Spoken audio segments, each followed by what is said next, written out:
यदि आपने BSc nursing किया है तो आप किसी न किसी कॉम्पिटिटिव एग्जाम की तैयारी जरूर कर रहे होंगे, और जब भी आप मार्केट से बुक को परचेस करते हो उसकी लैंग्वेज इतनी हार्ड होती है कि उसको देख के नींद आने लगती है, पढ़ाई का मन नहीं लगता है। लेकिन एमक्लेक्स नर्सिंग अकेडमी ने आप सभी के लिए एक बहुत ही सीधे भाषा में नोट्स प्रिपेयर्ड किए हैं, और उन्हीं के बेस पर हम पूरी की पूरी नर्सिंग को कवर करेंगे।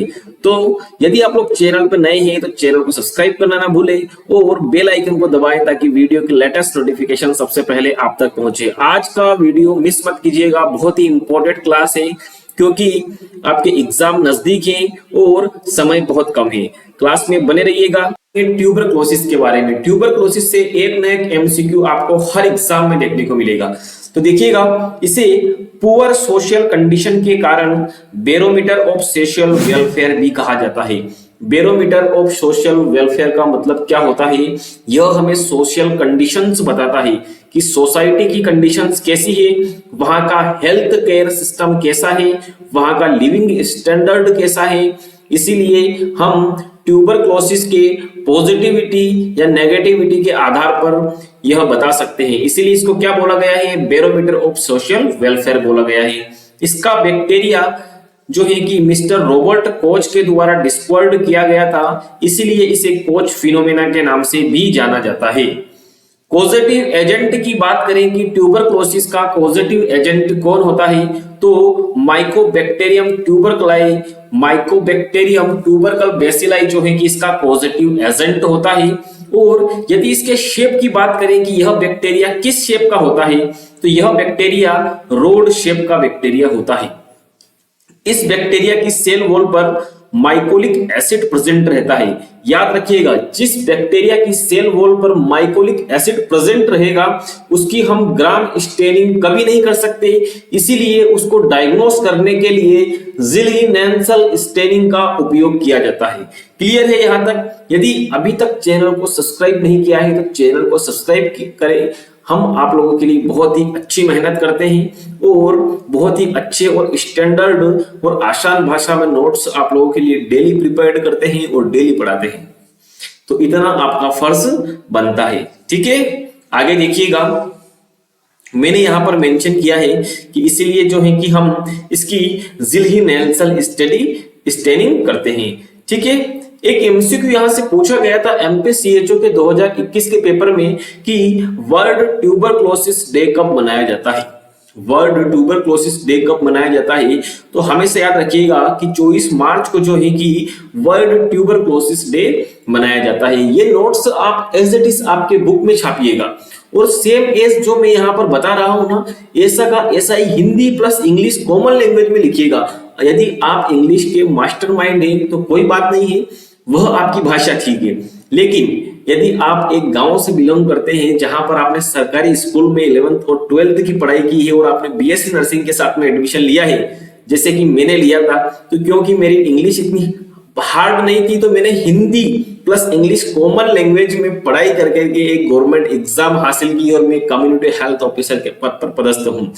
तो मेरा जो पढ़ाई करने का स्ट्रेटेजी है वो यही है कि जो भी अपन पढ़ रहे हैं वो अपनी कॉमन लैंग्वेज में पढ़े हमेशा। इससे चीजों को हम आसानी से याद रख सकते हैं, क्योंकि टीचर हमारे साथ हमेशा नहीं रहता, लेकिन ये नोट्स हमारे साथ हमेशा रहते हैं। इसीलिए नोट्स ऐसे बनाएं कि जब भी इनके पढ़े अपन तो अपन को टीचर की छवि इस नोट्स में दिखे।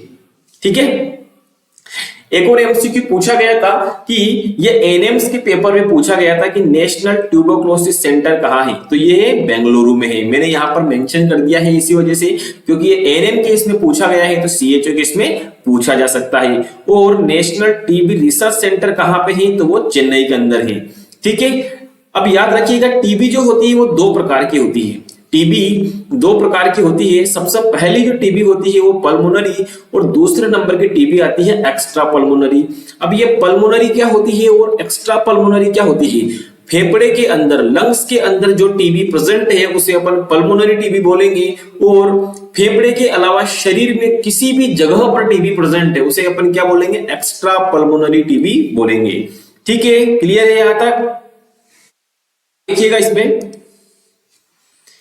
हम बात करें यदि पल्मोनरी टीबी की, तो मोस्ट कॉमन टाइप होता है टीबी का। ये जो पल्मोनरी टीबी होता है ये मोस्ट कॉमन टाइप होता है और 75 से लेकर के 80%, कितना 75 से लेकर के 80% जो केसेस होते हैं वो पल्मोनरी टीबी के देखे जाते हैं। आगे देखिएगा इसमें पल्मोनरी टीबी के बारे में, यह मोर इन्फेक्शियस होता है। क्या होता है? यह मोर इन्फेक्शियस होता है। मोर इन्फेक्शियस क्यों होता है? मोर इन्फेक्शियस इस वजह से होता है क्योंकि बैक्टीरिया लंग्स में प्रेजेंट होता है और आदमी बिना बोले रह नहीं सकता है, बड़बड़ाता रहता है, जिसकी वजह से क्या होता है कि बैक्टीरिया ड्रॉपलेट के द्वारा बाहर आता है और ज्यादा से ज्यादा इन्फेक्शन फैलाता है। इसलिए क्या होता है? ये मोर इन्फेक्शियस होता है। ठीक है। दूसरे नंबर की टीबी आती है एक्स्ट्रा पल्मोनरी टीबी। यह 15 से लेकर के 25% तक पाई जाती है। यह मोर डेंजरस होती है। याद रखिएगा पल्मोनरी टीबी जो थी वो मोर इन्फेक्शियस थी, लेकिन यह मोर डेंजरस होता है, यानी कि यह ज्यादा घातक होती है। क्यों? क्योंकि यह फेफड़े के अलावा दिमाग में किसी भी ऑर्गन को टारगेट कर सकती है और वहां पर ये हो सकती है। ठीक है। यह सबसे ज्यादा लिम्फ नोड में प्रेजेंट रहती है और सबसे ज्यादा डेंजरस टीबी की बात करें कि एक्स्ट्रा पल्मोनरी में सबसे ज्यादा डेंजरस टीबी कौन सी होती है? तो मेनिंजाइटिस की सबसे ज्यादा डेंजरस। आपने देखा होगा, गांव में सुना होगा कि उसके बुखार जो है कि उसके दिमाग के अंदर चढ़ गया था। वो बुखार दिमाग के अंदर नहीं चढ़ा था, उसको ब्रेन के अंदर मेनिंजाइटिस का टीबी हो गया था। मेनिंजाइटिस के अंदर क्या हो गया था? उसके टीबी हो गया था। ठीक है। मेनिंजस के अंदर जो टीबी होता है वो सबसे ज्यादा डेंजरस होता है। ठीक है। एक एमसीक्यू पूछा गया था एक बार नोटसेट एम्स के अंदर, जिसमें एक मतलब प्रायोरिटी बेस्ड एमसीक्यू पूछा था कि किसी का सैंपल कलेक्ट किया है, किसी का डिब्बी देकर के सैंपल कलेक्ट किया है और उसे 24 घंटे से ज्यादा हो गए हैं और उस सैंपल का अभी तक टेस्ट नहीं किया गया है, उस सैंपल को टेस्ट के लिए मशीन में नहीं लगाया गया है, तो 24 घंटे के बाद लगाना सही रहेगा कि नहीं रहेगा? ये प्रायोरिटी बेस्ड एमसीक्यू पूछा गया था। ठीक है। तो इसलिए मैंने यहां पर एक लाइन आप लोगों के लिए रेडी की है, देखिएगा इसमें।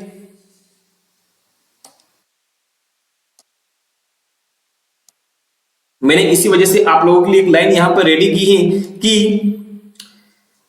टीबी का जो बैक्टीरिया होता है वो स्पुटम में 24 घंटे तक प्रेजेंट रहता है और हवा एयर के अंदर 10 दिन तक प्रेजेंट रहता है। मोस्ट कॉमन टीबी कौन से ऑर्गन में पाई जाती है? जीआईटी के अंदर। क्वेश्चन पूछा गया है कि जीआईटी के अंदर टीबी मोस्ट कॉमनली कौन से ऑर्गन में पाई जाती है? तो इलियम में। और इलियम में भी कहां पर? टर्मिनल इलियम के अंदर पाई जाती है। ठीक है। यदि क्वेश्चन पूछे कि most common female reproductive system में कहां पर पाई जाती है? तो फेलोपियन ट्यूब्स के अंदर पाई जाती है। ठीक है। अब बात करते हैं पोर्ट्स टीबी या स्पाइन टीबी। तो स्पाइन टीबी को ही पोर्ट्स स्पाइन कहा जाता है। ठीक है।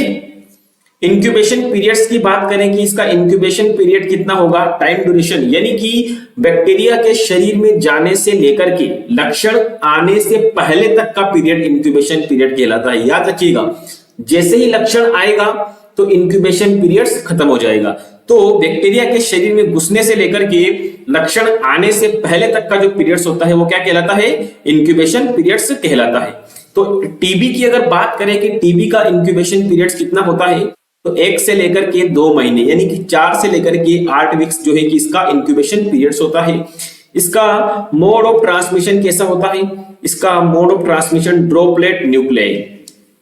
कैसा होता है? ड्रॉपलेट न्यूक्लियाई जो है कि इसका मोड ऑफ ट्रांसमिशन होता है। ठीक है। अभी पहले क्या होता था? वाइवा होता था। वाइवा में एक बार अपने फ्रेंड्स का वाइवा था, तो उसमें पूछा गया था कि एक टीबी का पेशेंट है ना, एक टीबी का पेशेंट है और उसको आपको बताना है कि छींकना कैसे है, खांसना कैसे है, तो आप उसे किस तरीके से जो है कि एजुकेट करोगे? तो उसका जवाब था कि यहाँ पे मुंह को ऐसे रखेंगे और छींकेंगे या खांसेंगे, तो उससे क्या होगा? बैक्टीरिया पूरे के पूरे अपने बाह के ऊपर आएंगे, न कि एनवायरमेंट में फैलेंगे। ठीक है। तो इसका जो मोड ऑफ ट्रांसमिशन होता है वो कैसे होता है? ड्रॉपलेट न्यूक्लियाई के द्वारा होता है, यानी कि अपने आवाज कमेंट कर रहा है, आवाज नहीं आ रही कोई, एक बार चेकआउट कीजिएगा। हाँ, तो हम कहा थे? हम थे मोड ऑफ ट्रांसमिशन के ऊपर कि इसका मोड ऑफ ट्रांसमिशन कैसे होता है, ड्रॉपलेट के द्वारा होता है। अब ड्रॉपलेट के द्वारा हो रहा है तो अपन को यहाँ पर क्या करना है, मास्क पहनना है। यदि हम मास्क पहनेंगे तो क्या होगा, मास्क पहनेंगे तो ड्रॉपलेट जो है कि एनवायरमेंट में नहीं फैलेंगे। ठीक है, क्लियर है यहां तक। आगे देखिएगा, आगे है स्टेज ऑफ ट्यूबरक्लोसिस। नेक्स्ट हम बात कर रहे थे स्टेजेस ऑफ ट्यूबरक्लोसिस कि टीबी की कौन कौन सी स्टेज होती है। ध्यान पूर्वक सुनिएगा, काफी इंपॉर्टेंट है। आगे आने वाले डायग्नोसिस से 2-3 बार प्रश्न पूछा जा सकता है, पूछा गया भी है और पूछा जा भी सकता है।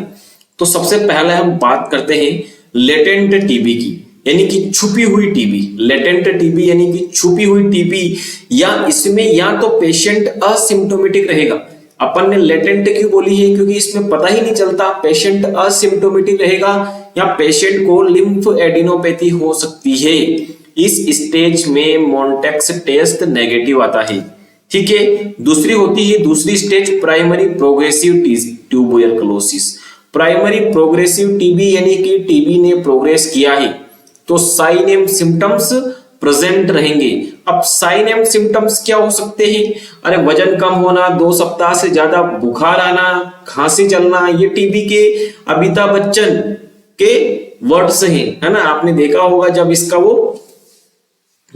वो एडवर्टाइजमेंट करते हैं तो उसमें देखा होगा कि 2 सप्ताह से ज्यादा खांसी चलना, 2 सप्ताह से ज्यादा बुखार आना और वजन कम होना, रात में पसीना आना, स्वेटिंग, नाइट स्वेटिंग जिसको बोलते हैं, तो ये सभी क्या है, टीबी के लक्षण होते हैं।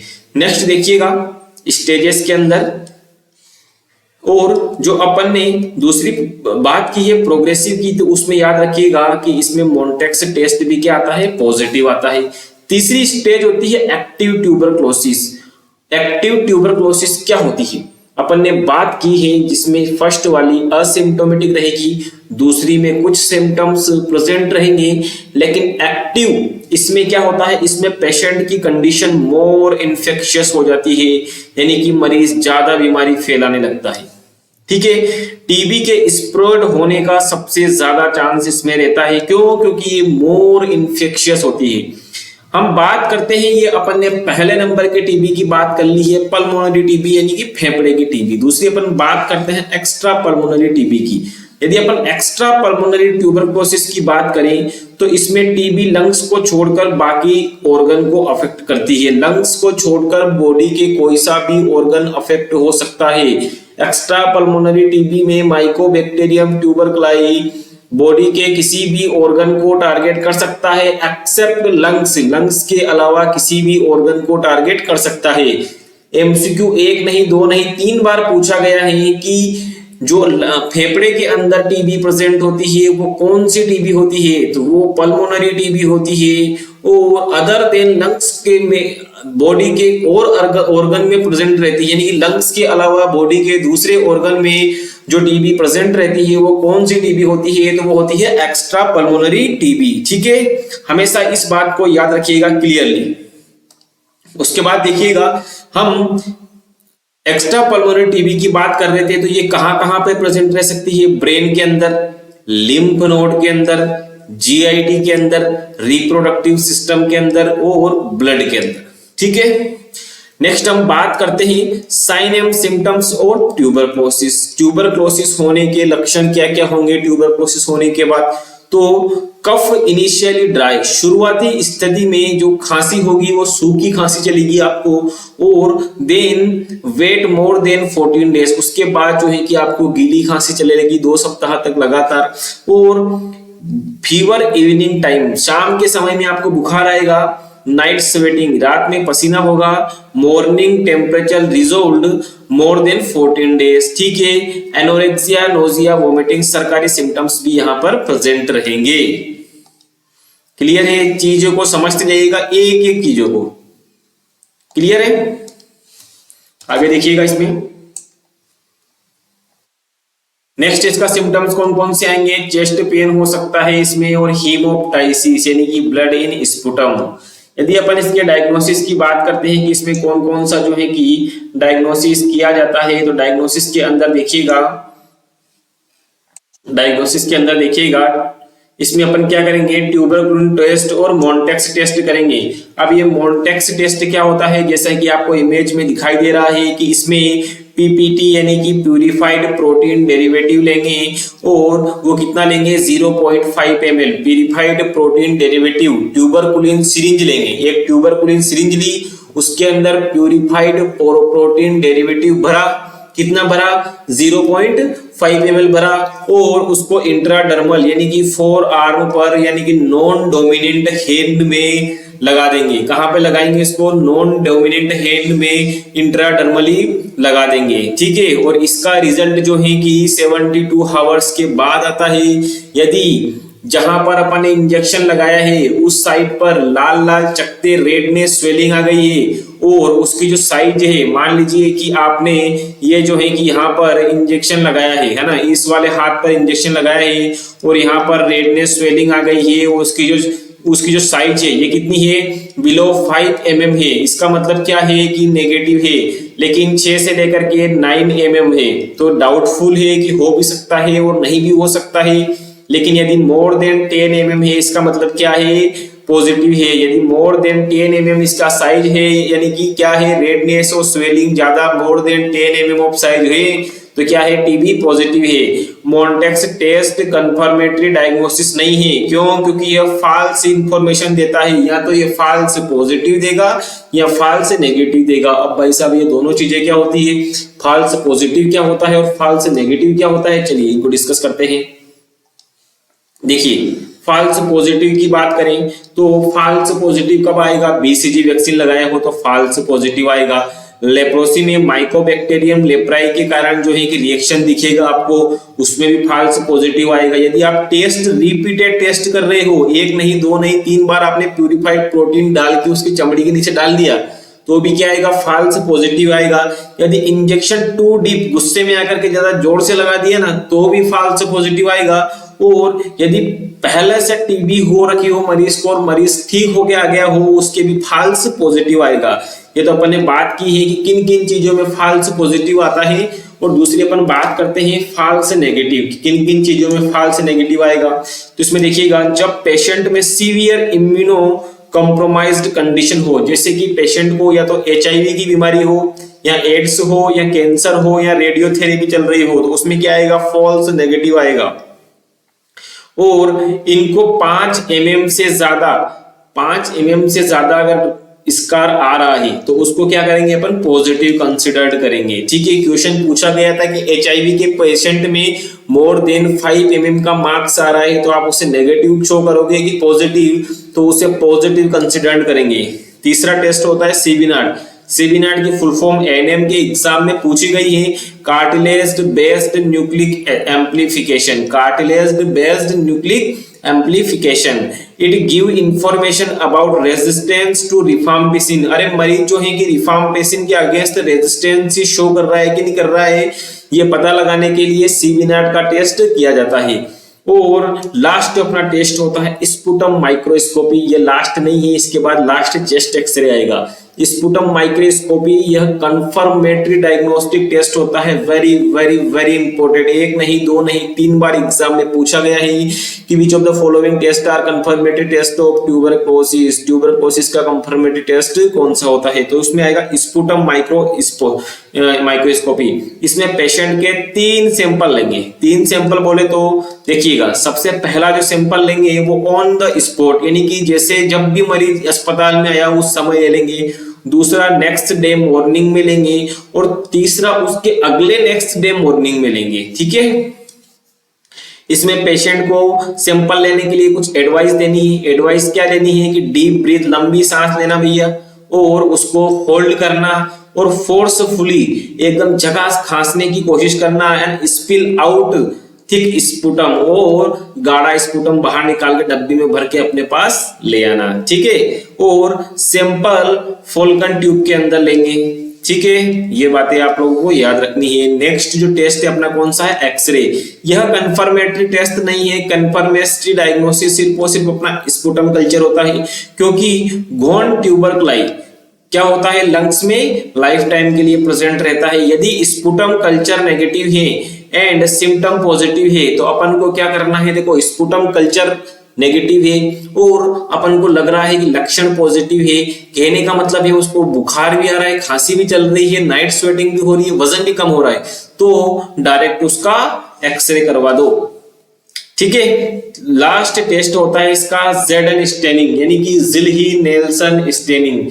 देखो इसकी ग्राम स्टेनिंग नहीं कर सकते, इसकी ग्राम स्टेनिंग क्यों नहीं कर सकते, ग्राम स्टेनिंग नहीं करने के पीछे कई कारण होते हैं। सबसे पहला कारण होता है कि जो बैक्टीरिया होता है उसकी सेल वॉल पर, बैक्टीरिया की सेल वॉल पर माइकोलिक एसिड प्रेजेंट रहता है, इसलिए इसकी क्या करते हैं, ZN स्टेनिंग करते हैं। ठीक है, इसका जो रिजल्ट आएगा वो हमेशा +3 के अंदर आएगा और इसमें आइसोलेशन की रिक्वायर्ड होती है।